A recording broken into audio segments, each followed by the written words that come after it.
کہ پیٹ بھر کر کھانے کی جس کو عادت ہو اس کی نصیحت کا دوسروں پہ اثر نہیں ہوتا، اور خود اس کے اوپر دوسرے بندے کی نصیحت کا اثر نہیں ہوتا۔ فتاوی ہندیہ میں یہ بات لکھی۔ اس بات کی طرف بھی ذرا غور کریں کہ کہیں ایسا تو نہیں ہمارے سیاہ کارناموں نے ہمارے رزق کے دروازوں کو بند کروا دیا ہو؟ کیوں چھوٹی چھوٹی اس بات پہ کسی نے جادو کر دیا، کوئی جنات کا اثر، کوئی فلاں اثر، خام مخواہ عاملوں کے پیچھے بھاگتے پھرتے ہیں، ایمان خراب کرتے ہیں۔ اگر کمرے میں اندھیرا ہو تو انسان سوچتا ہے کہ کھڑکیاں دروازے بند ہیں، یہ نہیں کبھی سوچتا کہ کسی نے کوئی عمل کر دیا، کمرے میں اندھیرا ہو گیا۔ ایک کھڑکی کھولتا ہے، ادھر سے روشنی نہیں آ رہی، دوسری کھڑکی کھولتا ہے، تازہ ہوا نہیں آ رہی، دروازہ کھول دیتا ہے۔ ہم بھی سوچیں کہ ہمارے اوپر اگر یہ معاملہ ہے تو ان دروازوں کو کس چیز نے بند کیا، اور اب ان دروازوں کو ہم کیسے کھول سکتے ہیں؟ نکتے کی بات، تدبیر پیالہ ہے اور اللہ ہی دینے والا ہے۔ تدبیر پیالہ ہے اور اللہ ہی دینے والا ہے۔ تو جب پروردگار دینے والا ہے تو پرواہ کس بات کی؟ اس لیے اللہ رب العزت نے مال کو خیر کہا، انہ لحب الخیر لشدید۔ مال کو قیامہ کہا۔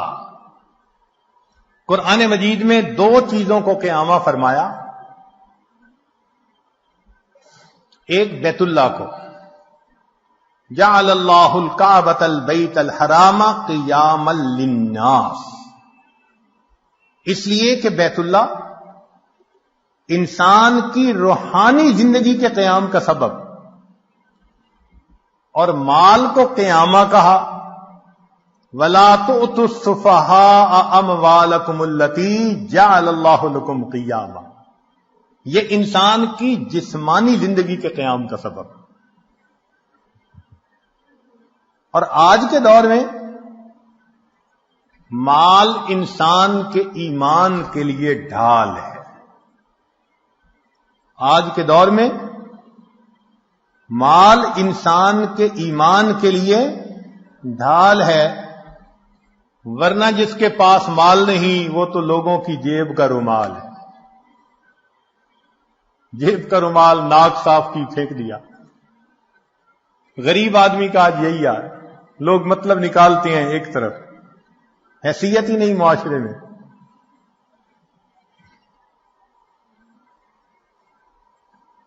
رزق کے معاملے میں دو باتیں اہم ہیں۔ ایک تو یہ کہ رزق بھی انسان کو تلاش کرتا ہے، موت بھی انسان کو تلاش کرتی ہے، مگر رزق موت سے زیادہ تیز رفتار ہے، موت سے پہلے بندے تک پہنچتا ہے۔ اور دوسری اہم بات کہ سود کا کام کرنے سے انسان اللہ کا دشمن بنتا ہے، اللہ سے جنگ کرتا ہے۔ جو چٹان سے سر مارے گا سر ہی پھوڑے گا، جو اللہ سے جنگ کرے گا اپنی تباہی کا خود ذمہ دار ہے۔ ظاہر آنکھ کیوں دیکھتی ہے؟ بینک سے قرضہ لے لو، بزنس اچھا چلے گا۔ ان بینک کے قرضوں کے پیچھے ہم نے ہزاروں کو بینک رپٹ ہوتے ہوئے دیکھا ہے۔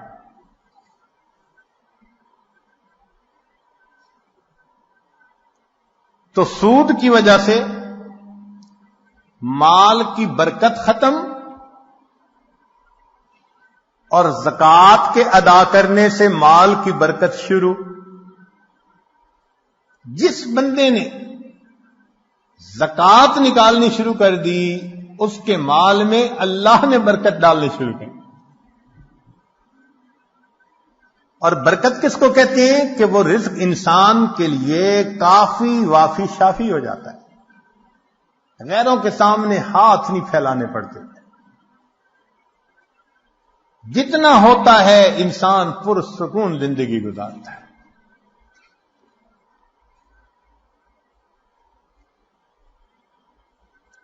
آج کے دور کا سب سے بڑا فتنہ یہی، یا لیت لنا مثل ما اوتی قارون، اے کاش ہمیں بھی وہ ملتا جو قارون کو ملا تھا.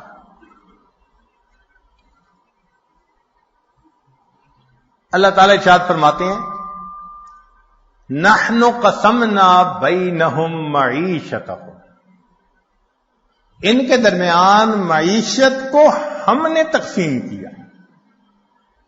تو مومن اللہ کی تقسیم پہ راضی رہے.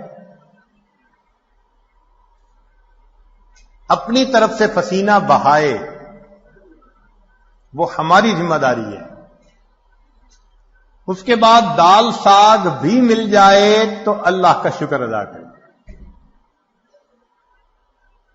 داؤد علیہ السلام کو فرمایا گیا کہ اے داؤد، اگر تجھے کھانے میں کبھی سڑی ہوئی سبزی ہی مل جائے تو سبزی کو نہ دیکھنا، اس بات کو دیکھنا کہ میرے پروردگار نے جب رزق کو تقسیم کیا تو میں اسے یاد تھا. بھیجنے والا تو وہ ہے نا، اس نے یاد رکھا. اس سے بڑی اور کیا بات ہو سکتی.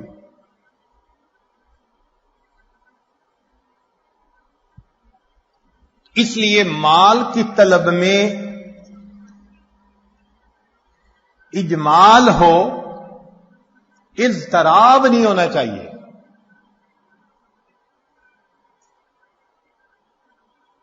ایسے نہ ہو کہ انسان دوسرے کی جیب کی طرف دیکھ رہا ہو کہ یہ تو خود نکال کے دے دے ورنہ میں اس کا گریبان پکڑ کے اس سے چھین لوں.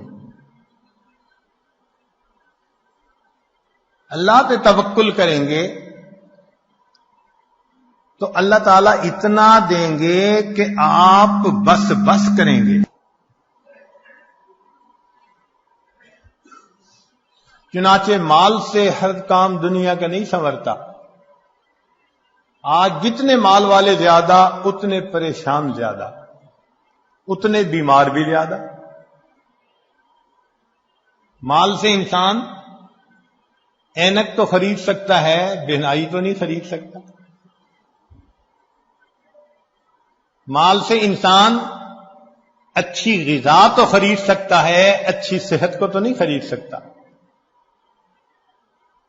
مال سے انسان اچھے کپڑوں کو تو خرید سکتا ہے، خوبصورتی کو تو نہیں خرید سکتا. مال سے انسان دوائیاں تو خرید سکتا ہے، صحت کو تو نہیں خرید سکتا. اور مال سے انسان جسم کو تو خرید سکتا ہے، کسی کے دل کی محبت کو تو نہیں خرید سکتا. کتاب کو تو خرید سکتا ہے، علم کو تو نہیں خرید سکتا. تو دنیا میں بھی مال سے ہر کام نہیں ہوتا. اس لیے جتنا اس کا مقام ہے اس کو وہیں پہ رکھا جائے. اللہ تعالی ارشاد فرماتے ہیں وَمَا خَلَقْتُ الْجِنَّ وَالْإِنسَ إِلَّا لِيَعْبُدُونِ، کہ انسانوں اور جنوں کو عبادت کے لیے پیدا کیا. ما اريد منهم من رزق وما اريد ان يطعمون، ان سے روزی کموانا تو نہیں چاہتے. ہم نہیں چاہتے کہ گدھے کی طرح صبح سے لے کے شام تک جتا رہے اور نمازوں کی ہوش ہی نہ ہو. مقصد کو مقدم کرنا چاہیے.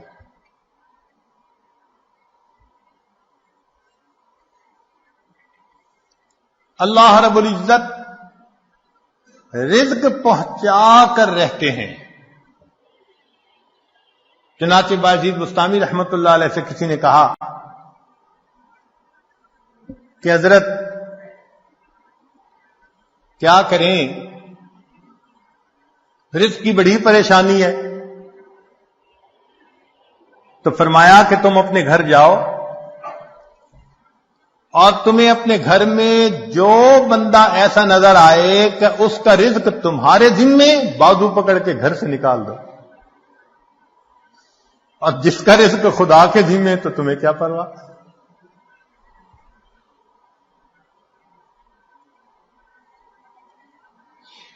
باجید بستامی رحمت اللہ علیہ فرماتے تھے اگر اللہ تعالیٰ ساری مخلوق کو میری عیال بنا دے اور ساری زمین کو تانبے کی بنا دے اور آسمان سے ایک قطرہ بھی بارش کا نہ ٹپ کے، مجھے اتنے عیال کی روزی کی پریشانی نہیں، میرا مولا روزی پہنچا دے گا. ایسا یقین تھا ہمارے بزرگوں کو اللہ رب العزت کی ذات پر. چنانچہ باجید بستامی رحمۃ اللہ نے کسی کے پیچھے نماز پڑھی، امام صاحب نے تعارف کیا تو پوچھا من این تاکل، بھئی آپ کا ذریعہ معاش کیا ہے، کہاں سے روٹی کھاتے ہیں؟ تو باجید بستامی رحمۃ اللہ نے جواب دیا اصبر، صبر کرو، حتی اعید الصلاۃ التی صلیتها خلفک، میں وہ نماز لوٹا لوں جو تیرے پیچھے پڑی ہے، حیث شککت فی رازق المخلوقین، اس لیے کہ تجھے مخلوق کے رزق دینے والے کے اندر شک ہو گیا ہے.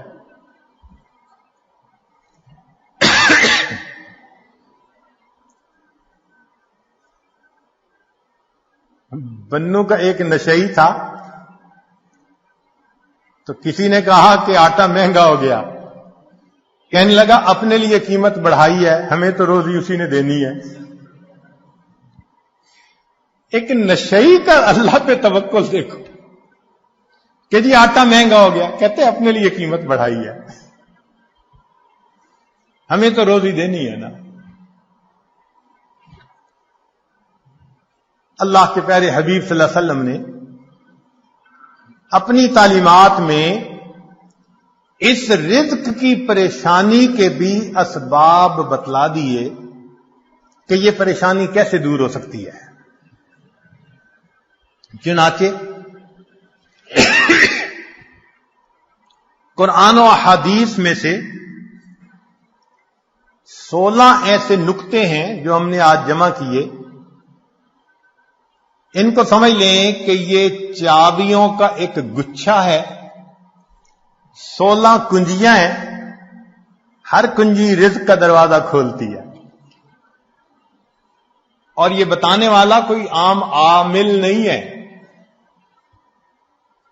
یہ سید الاولین والآخرین اللہ کے پیارے حبیب صادق الامین، جس زبان سے ہمیں قرآن ملا اسی زبان سے ہمیں نبی علیہ السلام کا فرمان ملا. انہوں نے یہ بات بتائی تو دلوں میں ہم یقین کر کے ان باتوں کو سنیں اور ان اعمال کو اپنائیں اور رزق کے دروازوں کو آنکھوں سے کھلتا دیکھیں.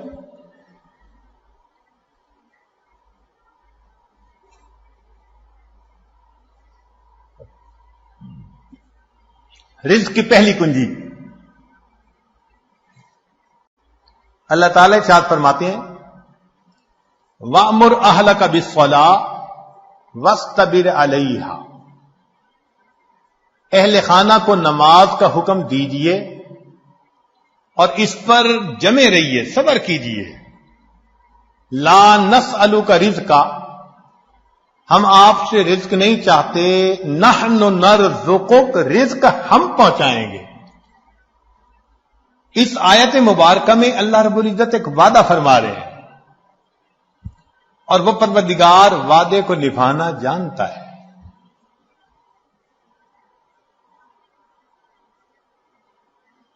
تو معلوم ہوا کہ جس گھر کے سب مرد عورتیں اہتمام کے ساتھ نماز پڑھیں، ایک ہوتی ہے گنڈے دار نماز، مرد ہیں تو جماعت نماز کا اہتمام نہیں،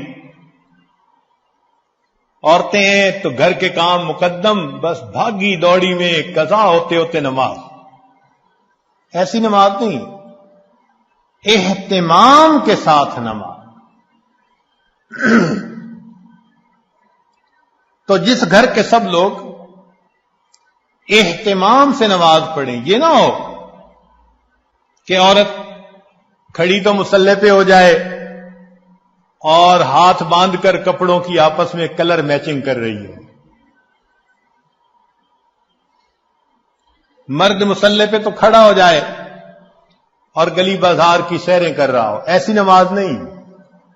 نماز پڑھے جیسے نماز دھیان توجہ کے ساتھ پڑھنی چاہیے، کوشش تو کرے نا اپنی طرف سے دھیان جما کر پڑھنے کی، کوشش پر اللہ کی طرف سے اجر عطا ہوتا ہے، دنیا میں نتائج پر اجر ملتا ہے کہ یہ اچیو کر کے دکھاؤ تب تمہیں یہ ملے گا۔ اللہ فرماتے ہیں کوشش کر کے دکھاؤ۔ چنانچہ حدیث پاک میں آتا ہے کہ جو شخص اپنے بھائی کی حاجت براری کے لیے اس کے ساتھ چل پڑتا ہے، اللہ 10 سال کے نفلی اعتکاف کا ثواب عطا فرما دیتا ہے۔ یہ تو نہیں کہا کہ کام کرواؤ بھائی کا، نہیں، یہ اس اللہ رب العزت کی رحمتوں کی انتہا ہے۔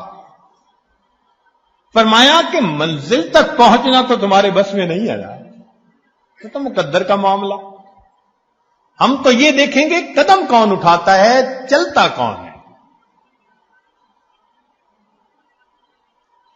تو نماز صحیح اہتمام کے ساتھ پڑھنے کی کوشش کریں، برکتوں کے دروازوں کو کھلتا دیکھیں۔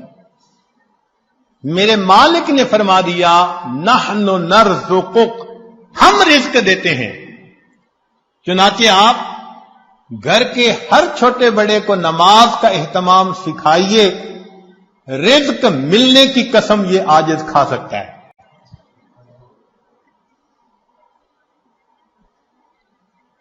ماسٹر کی ہے رزق کی، کاروبار، نوکری، کوئی بھی مسئلہ ہو رزق کا، اہتمام نماز سے اللہ رب العزت مسئلوں کو حل فرما دیتے۔ دوسرا عمل کثرت استغفار۔ قرآن مجید میں ارشاد فرمایا فَقُلْتُ اسْتَغْفِرُوا رَبَّكُمْ إِنَّهُ كَانَ غَفَّارًا يُرْسِلِ السَّمَاءَ عَلَيْكُمْ مِدْرَارًا وَيُمْدِدْكُمْ بِأَمْوَالٍ۔ تو کثرت ذکر سے اللہ فرماتے ہیں میں مال کے ذریعے سے تمہاری مدد کروں گا۔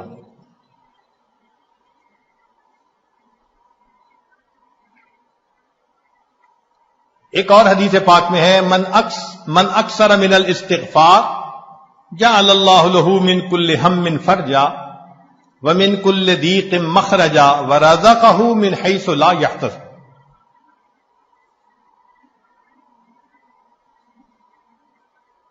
امام قرطبی رحمت اللہ علیہ فرماتے ہیں گناہوں کی معافی مانگنے سے بارش ملتی ہے، اللہ رب العزت قوموں کے رزق کو وسیع فرما دیتے ہیں۔ تیسرا عمل انفاق فی سبیل اللہ، اللہ کے راستے میں نیک کاموں میں خرچ کرنا۔ چنانچہ اللہ رب العزت ارشاد فرماتے ہیں وَمَا أَنفَقْتُم مِّن شَيْءٍ فَهُوَ يُخْلِفُ، تم اللہ کی راہ میں جو خرچ کرو گے اس کا بدلہ مل کر رہے گا، ریٹرن مل کر رہتا ہے۔ یہ نہیں ہو سکتا کہ اللہ کے راستے میں خرچ کرو اور ملے نہ اس کے بدلے۔ یہ جو انفاق ہے یہ لفظ بنا نفق سے، نفق کہتے ہیں سرنگ کو، اور سرنگ میں انسان ایک طرف سے داخل ہو کر نکلتا ہے پھر دوسرا داخل ہو سکتا ہے. تو فرمایا کہ تمہارے پاس جو پہلا رزق ہے اس کو نکالو گے تو دوسرا آئے گا نا.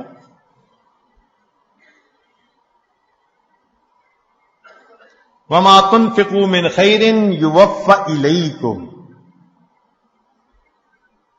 فرمایا انفق ينفق علیک، تم خرچ کرو اللہ تم پر خرچ کرے گا. عبداللہ ابن عمر اللہ عنہ فرمایا کرتے تھے ان للہ اقواما اختصهم بالنعم لمنافع العباد. اللہ کے کچھ بندے ایسے ہوتے ہیں اللہ نے ان کو اپنے بندوں کے منافع کے لیے مخصوص کر دیا. ان کی ذات سے اللہ کے بندوں کو نفع ملتا رہتا ہے. یہ ان کا چارٹر آف ڈیوٹی ہوتا ہے. جو ان کو ملتا ہے وہ ان کے اپنی ضرورت کے لیے صرف نہیں ہوتا، وہ دوسروں تک پہنچانے کے لیے ہوتا ہے. جو ڈاکیا ڈاک پہنچاتا رہے اس کی ترقی ہوتی رہتی ہے، اور جو ڈاک نہ پہنچائے تو اسے اپنی نوکری سے معزول کر دیتے ہیں. چنانچہ کتنے لوگوں کو آپ نے دیکھا ہوگا کہ بڑا اچھا کام چلا، کاروبار چلا، پھر یکدم ٹھپ. وجہ کیا بنی؟ کہ جو ملا تھا وہ سارا ان کا نہیں تھا، اس میں اللہ کے لیے خرچ کرنا تھا، مسکینوں پر، بیواؤں پر، طلباء پر، دین کے راستے میں، فلاحی کاموں میں. یہ خزانے کے سانپ بن کر بیٹھ گئے. بینک بیلنس چیک کرتے ہیں، آج اتنے ملین اور آج اتنے ملین. اوپر سے ڈاکانی بند ہو گئی. کہتے ہیں جی ایک وقت تھا مٹی کو ہاتھ لگاتے تھے سونا بنتی تھی. حضرت صاحب آج تو سونے کو ہاتھ لگائے مٹی بنتا ہے. کسی نے کچھ کر دیا ہے؟ جی بالکل آپ نے خود ہی تو کیا ہے.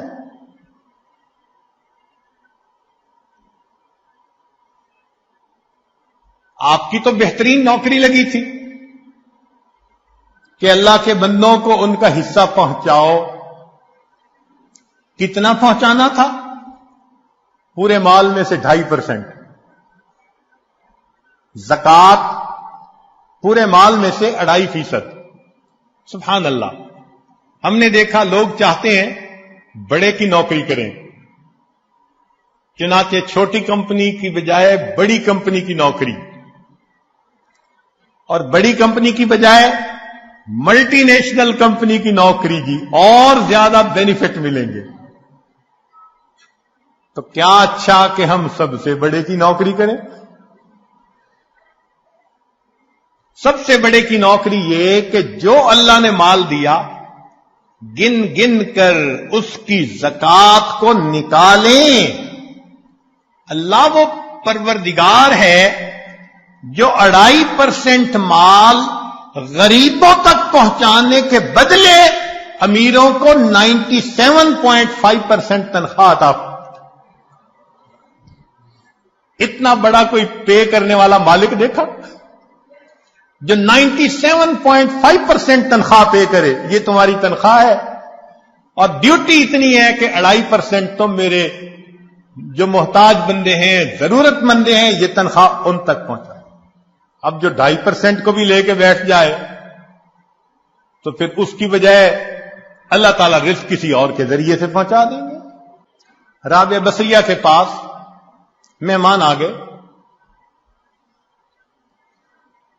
اتنی دیر میں دروازہ کھٹکھٹایا گیا. خادمہ نے کہا جی کہ کوئی بندہ کھانا لایا ہے.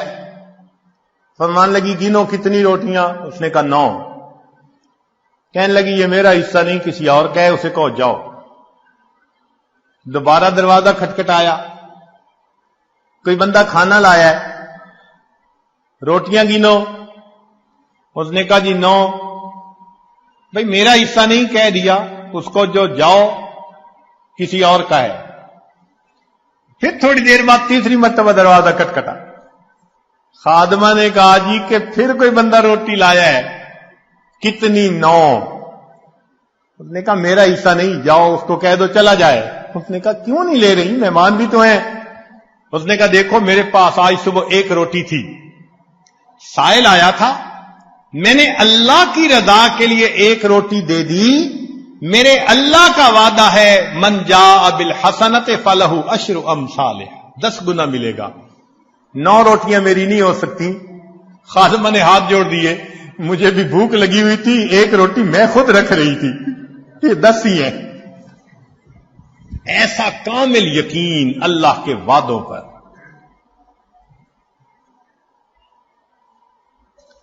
حبیب اجمی رحمت اللہ علیہ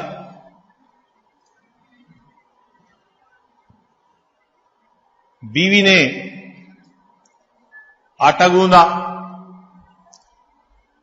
پھر تنور جلانے کے لیے لکڑیاں کاٹنے گئی، پیچھے سے سائل آ گیا۔ اس نے کہا بڑا محتاج ہوں، اللہ کے لیے کچھ دے دو۔ اللہ والوں کی عادت ہوتی ہے جب کوئی اللہ کے لیے کہتا ہے تو پھر وہ کھول دیتے ہیں اپنے دونوں ہاتھوں کو۔ انہوں نے وہی آٹا اٹھا کے دے دیا۔ اب بیوی لکڑیاں لے کے آئی، اس نے کہا آٹا، کہنے لگے میں نے روٹیاں پکنے کے لیے بھیجا ہے، میں نے روٹیاں پکنے کے لیے بھیجا ہے۔ ابھی ان کی بیوی نے چولہے میں آگ پوری نہیں جلائی تھی کہ اتنے میں دروازہ کھٹکھٹایا۔ بیوی نے پوچھا کون؟ کہنے والے نے روٹیاں بھی دے دی، سالن بھی دے دی۔ تو بیوی نے آ کر کہا کہ تم نے جہاں روٹیاں پکنے بھیجی تھی، پکانے والے نے سالن بھی ساتھ بھیج دیا ہے۔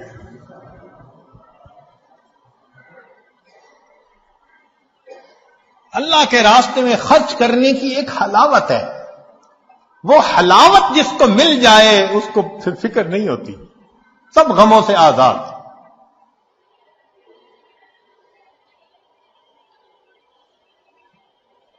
رزق کی کشائش کے لیے اگلا نسخہ دین کی خاطر ہجرت کرنا۔ اللہ رب العزت فرماتے ہیں وَمَن يُهَاجِرْ فِي سَبِيلِ اللَّهِ يَجِدْ فِي الْأَرْضِ مُرَاغَمًا كَثِيرًا وَسَعَةً، جو اللہ کے راستے میں ہجرت کرے اسے جائے پناہ بھی ملے گی، رزق میں وسعت بھی ملے گی۔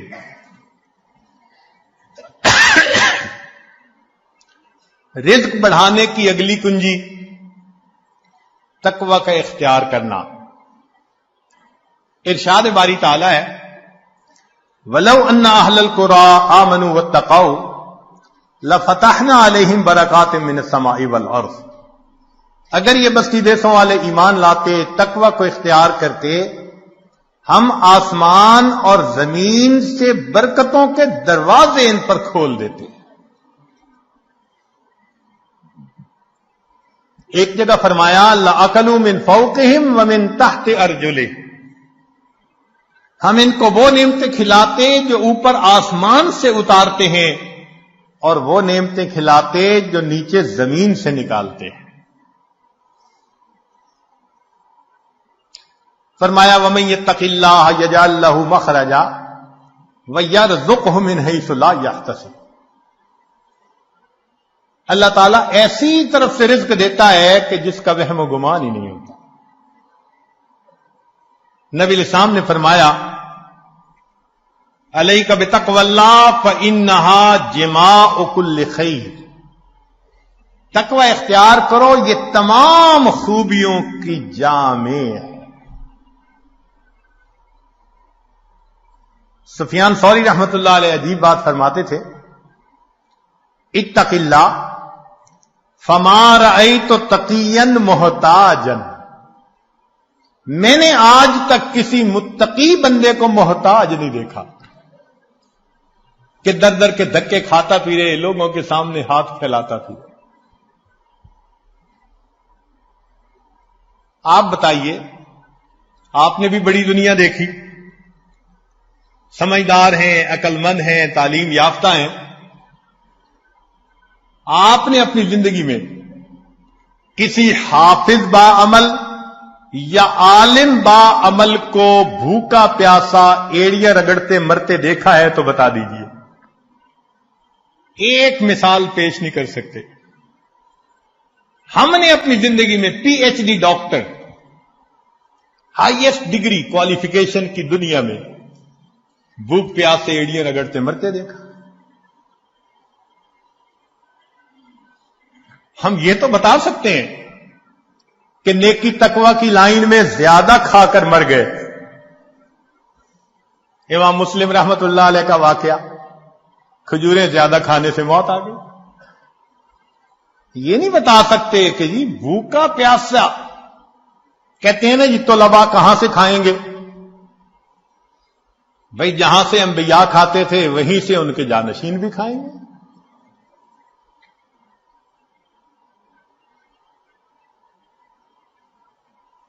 تو موٹی سی بات ہے کہ رزق اللہ دیتا ہے، تقوی کی وجہ سے اللہ رزق کے دروازے کھول دیتے ہیں.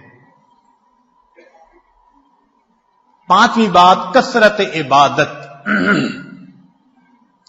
حدیث مبارکہ، ابن آدم تفرغ لعبادتی املأ صدرک غنا واسد فقرک. اے اولاد آدم،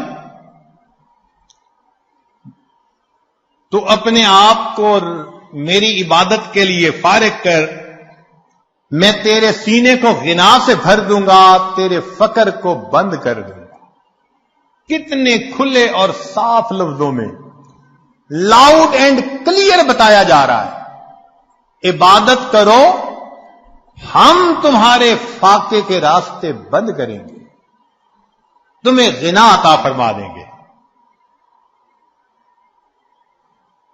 اس کی مثال یوں سمجھیے کہ ہم نے عام گھوڑے کی قیمت کا ایک دفعہ پتہ کیا تو 20 سے 25 ہزار میں گھوڑا مل جاتا ہے. اور ایک ہوتے ہیں دوڑ جیتنے والے گھوڑے، ان کی قیمت لاکھوں میں. ہمارے بہت قریبی چودھری صاحب فرمانے لگے جی ہمارے گھوڑے کی قیمت 25 لاکھ روپیہ لگی، ایک گھوڑے کی قیمت. تو عام گھوڑے 20,000، بھاگنے جیتنے کے مقابلے کرنے والے 25 لاکھ. اب اگر 25 لاکھ والے گھوڑے کے مالک کے پاس کوئی جائے، جی میری گدا گاڑی کا کچھ کام ہے، گھوڑا دے دو، میں نے گدے گاڑی میں استعمال کرنا ہے، تو وہ ہنس کے کہے گا تمہارا دماغ ٹھکانے ہے، دوڑ کا مقابلہ جیتنے والے گھوڑے کو گدے گاڑی میں باندھو گے. جس طرح دنیا دار انسان دوڑ کا مقابلہ جیتنے والے گھوڑے کو گدے گاڑی میں باندھنا پسند نہیں کرتا، اللہ کی قسم اللہ رب العزت دین پہ چلنے والوں کو دنیا کی گدے گاڑی میں باندھنا پسند نہیں فرماتا. اگلی کنجی، کثرت حج اور عمرہ. حدیث پاک میں فرمایا وما امعر حاج قط، کہ حاجی کثرت سے حج کرنے والا، عمرہ کرنے والا، وہ کبھی محتاج نہیں ہوتا. قیل ومل امعار، پوچھنے والے نے پوچھا جی اس کا کیا معنی ہے؟ فرمایا قال ما افتقرا، جو فقر کا تجھے ڈر ہوتا ہے اللہ اس ڈر کو ختم کر دیتا. حدیث پاک میں ہے النفقۃ فی الحج کالنفقۃ فی سبیل اللہ الدرہم ب700، ایک درہم کے بدلے میں 700 درہم ملتے ہیں.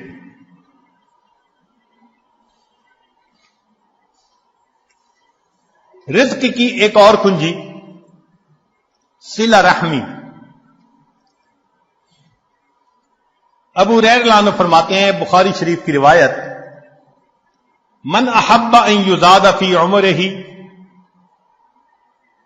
ویزاد فی رزقہ فلیصل رحمہ، جو چاہے کہ میرے عمر زیادہ ہو اور میرا رزق زیادہ ہو، اس کو چاہیے کہ رشتہ داروں کے ساتھ اچھا سلوک رکھے. آج اگر رزق کی شکایتیں زیادہ ہیں تو دوسری طرف معاملات بھی دیکھو، بہن سے نہیں بولتے، بھائی سے نہیں بولتے، پھپھو سے لڑائی، چچا سے لڑائی، ان کے گھر کا کھانا نہیں کھاتے، پانی نہیں پیتے، کچھ پڑھ کے نہ پلا دیں۔ شریعت جن رشتے داروں کو جوڑنے کا حکم دیتی ہے وَيَقْطَعُونَ مَا أَمَرَ اللَّهُ بِهِ أَن يُوصَلَ،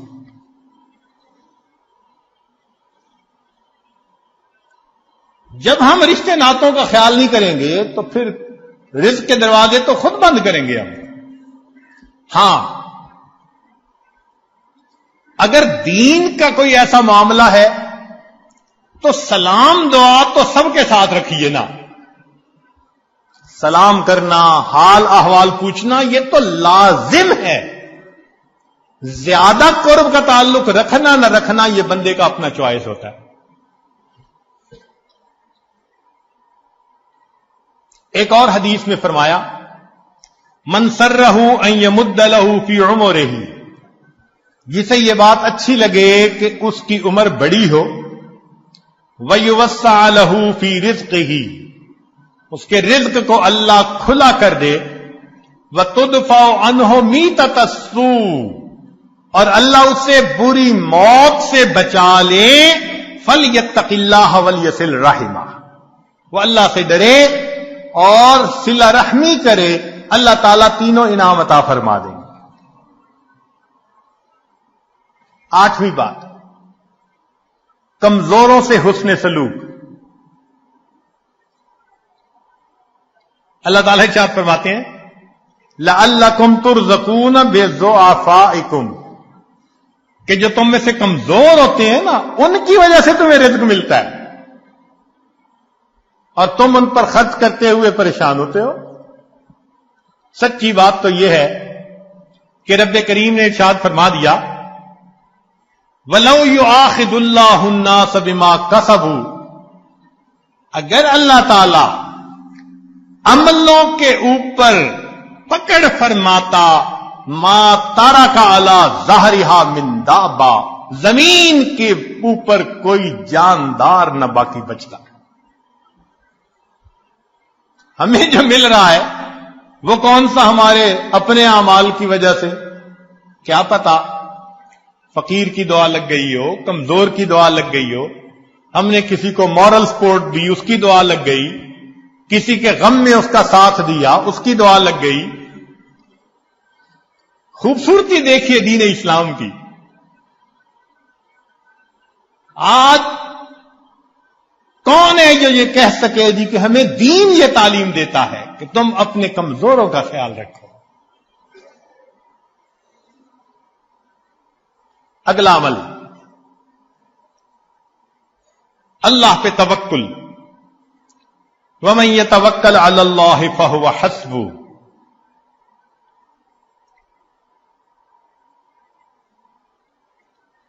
جو اللہ پر توکل کرتا ہے پھر اللہ اس کے لیے کافی ہو جاتا ہے۔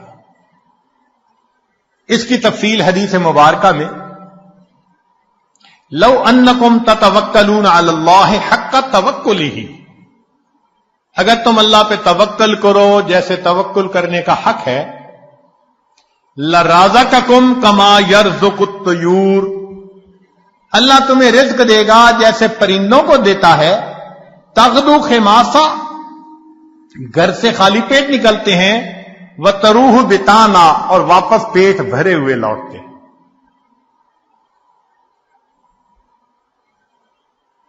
اگلا عمل، اللہ کی نعمتوں کا شکر ادا کرنا۔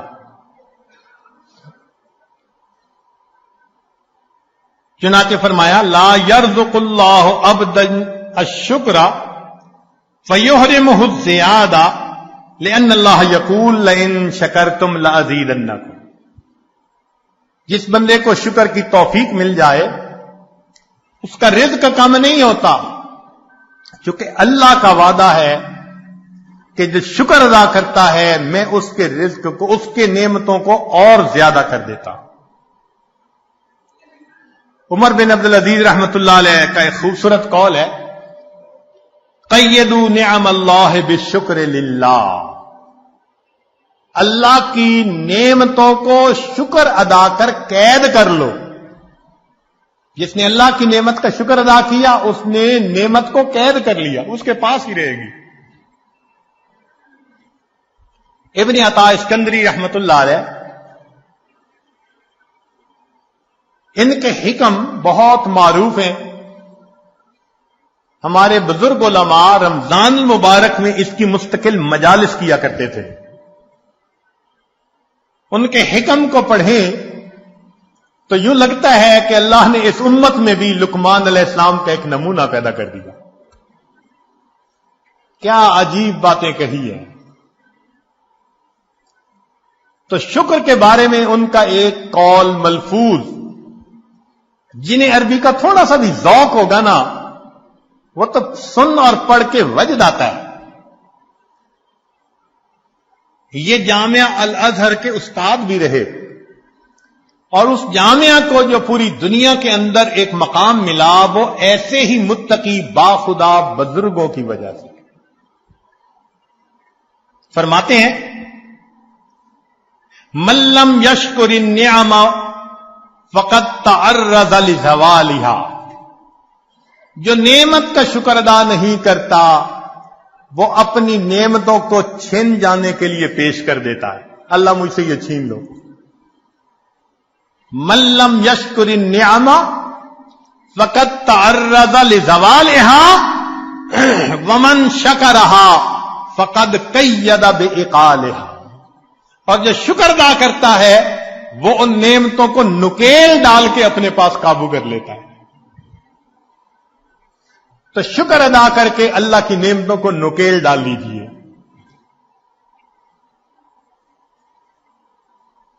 پھر فرمایا گھر انسان جائے تو اپنے اہل خانہ کو سلام کرے. اب بتائیے یہ کتنا چھوٹا سا عمل ہے. حدیث پاک میں ہے نبی علیہ السلام نے فرمایا ثلاثۃ کلہم ضامن علی اللہ، تین ہیں جن کی ضمانت اللہ نے لی. ان عاش رزق وکفا، اگر وہ زندہ رہے گا اللہ رزق دے گا جو اس کے لیے کافی ہوگا. ان تین میں سے ایک بندہ رجل داخل بیتہ بسلام، جو اپنے گھر میں داخل ہو اپنے اہل خانہ کو سلام کرے. یہ کتنا چھوٹا سا عمل ہے. اب بتائیے کہ اس عمل پر رزق کا دروازہ کھلنے کے وعدے، اور ہوتا کیا ہے؟ دفتر میں بڑے مزے سے دوستوں میں کھل کھلا کے ہنس رہے ہیں، گھر میں قدم رکھا اور پارا ہائی. خود کہتے ہیں حضرت پتہ نہیں کیا ہوتا ہے، گھر آتا ہوں پارا چڑھ جاتا ہے. یہ آگ شیطانیت ہے، تو شیطان تمہارے اوپر سوار ہو جاتا ہے. اس کو گدھا ملا ہوا ہے، لہذا گھر میں داخل ہونے سے پہلے وہ گدھے پہ چھلانگ مار کے بیٹھ جاتا ہے.